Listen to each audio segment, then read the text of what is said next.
Alright, what's happening, people? God, excuse me. Alright, horrible intro. Yo, more music theory. Crazy, right? This is also gonna be a shorter one. Just cause, now that we got, functional harmony, and we're starting to, work with that with, alright, the 4 chord usually does this, the 5 chord usually does this. There's just so many cool things I want to show you with it. And this is the real thick part of music theory. This is you could spend your whole life working with functional harmony and still there's always more with this stuff. And I just discovered a new thing today, but that's a completely different topic.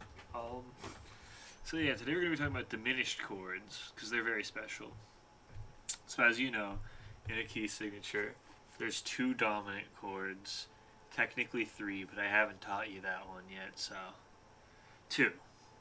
The 5 chord and the 7 chord. The 7 chord is diminished, so if we go, usually diminished.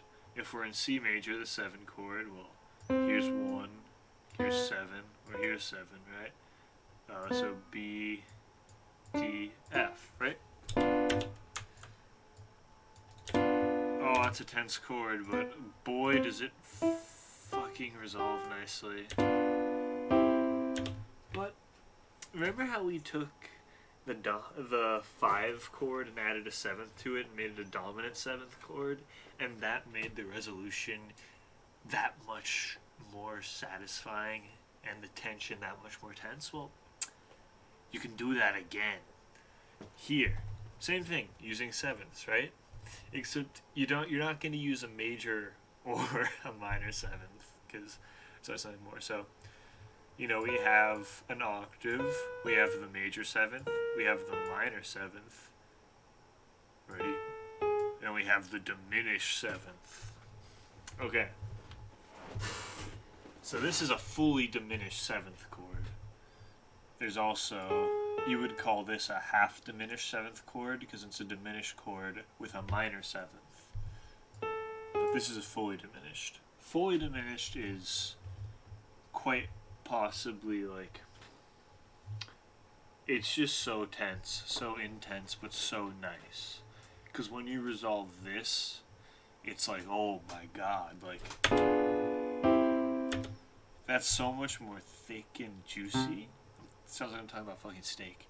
It's just so much more to it than that resolution. Oh, beautiful, right? A really easy way to remember how to make a fully diminished 7th chord is, alright, B to D, it's a minor 3rd, D to F, that's also a minor 3rd, F to G, F, in this case we would call it A flat, F to A flat, hey, that's a minor 3rd too. These are all minor 3rds. So yeah.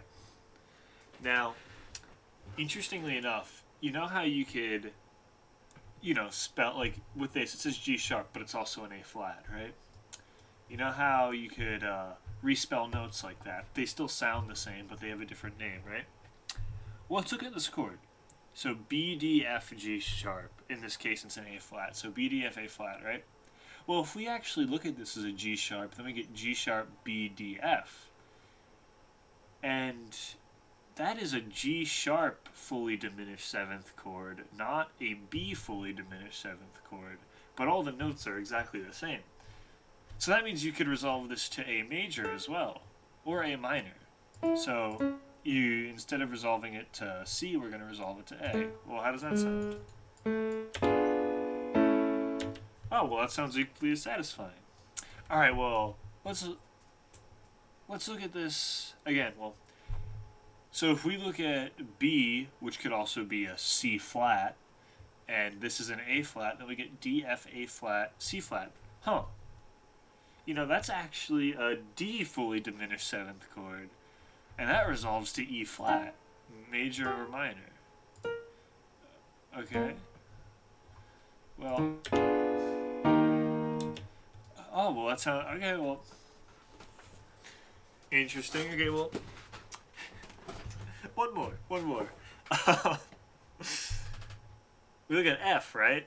Well, if we do F, A flat, C flat, E double flat, I know it sounds ridiculous, but you'll have to bear with me. E double flat, because E, E flat, E double flat.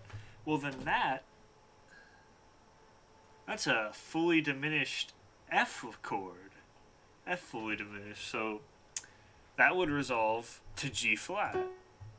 Or it's going to say F sharp, but it's G flat. So, well, let's hear how that sounds. That's a G flat minor chord. Still sounds nice. I meant to make it major, but I'm just going to act like I did that intentionally. But yeah, still sounds really nice, right? So,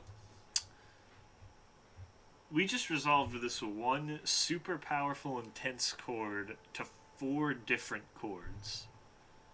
Right? That's pretty crazy, right?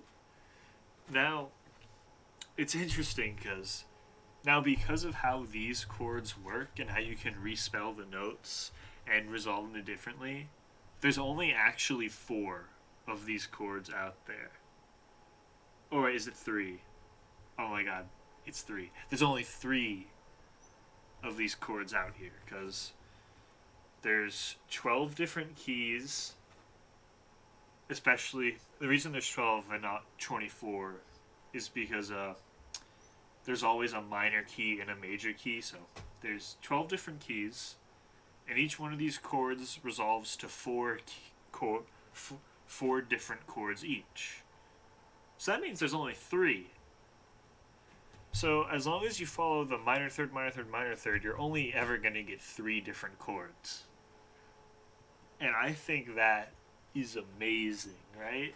Because that means you could be like you could just be jamming out in C major, having the time of your life, throwing some cool ass chords around, get a Dom 7th in there, right? And then you resolve it back, and then oh my god, I misclicked.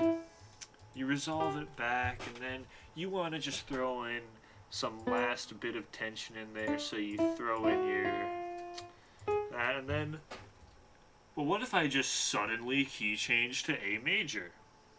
You know, what would happen? Well, now you can do that. So it'd be like,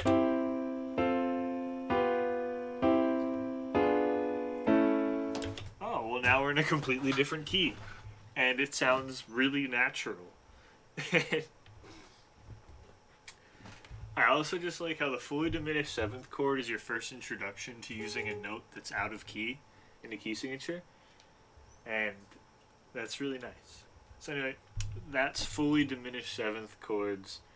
These chords are so cool. Like, I love them. Okay, hope you enjoyed.